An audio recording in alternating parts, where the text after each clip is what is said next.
টানা 15 বছর ক্ষমতায় থাকার পর ছাত্র জনতার গণঅভ্যুত্থানে ক্ষমতাচ্যুত হওয়ার পর প্রায় 1 বছর হতে চলল, কিন্তু এখনো প্রকাশ্যে রাজনৈতিক ময়দানে ফিরতে পারেনি আওয়ামী লীগ।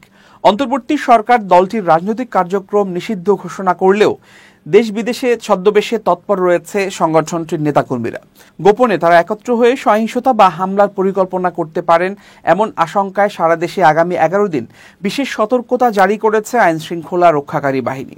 পুলিশের বিশেষ শাখা আশঙ্কা করছে আজ 29 জুলাই থেকে আগামী 8 আগস্ট পর্যন্ত সময়কে কেন্দ্র করে অনলাইন ও অফলাইনে সংঘবদ্ধ প্রচারণার মাধ্যমে নৈরাজ্য সৃষ্টির চেষ্টা হতে পারে।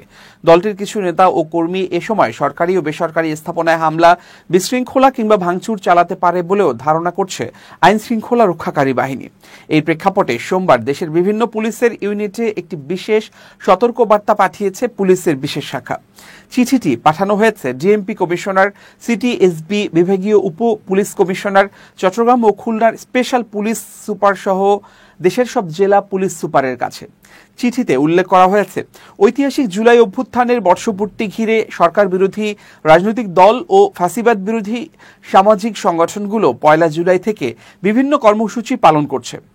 এই ধারাবাহিকতায় 29 জুলাই থেকে 8 আগস্ট পর্যন্ত সময়কে বিশেষ গুরুত্বপূর্ণ হিসেবে চিহ্নিত করা হয়েছে।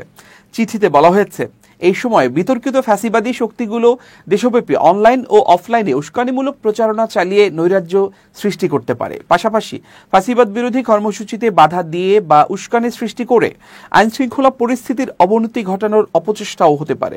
এমন পরিস্থিতিতে দেশের সকল ইউনিটকে নিজ নিজ এলাকায় রাজনৈতিক পরিস্থিতি পর্যবেক্ষণ, সন্দেহভাজন ব্যক্তি ও যানবাহনের উপর নজরদারি, সরকারি বেসরকারি স্থাপনায় নিরাপত্তা জোরদার এবং সাইবার গোয়েন্দা কার্যক্রম তীব্র করার নির্দেশ দেওয়া হয়েছে।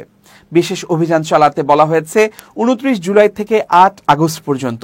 এই সময় ব্যক্তিগত মোটরসাইকেল, মাইক্রোবাস সহ সন্দেহভাজন সব যানবাহনে তল্লাশি, বাস টার্মিনাল, লঞ্চঘাট, রেল স্টেশন, বিমানবন্দরের আশপাশের নজরদারি এবং মোবাইল পেট্রোল বাড়াতে বলা হয়েছে। একই সঙ্গে গ্রেপ্তারি পরোয়ানা তামিল, সাইবার পেট্রোলিং এবং গোয়েন্দা নজরদারি জোরদারের নির্দেশও রয়েছে।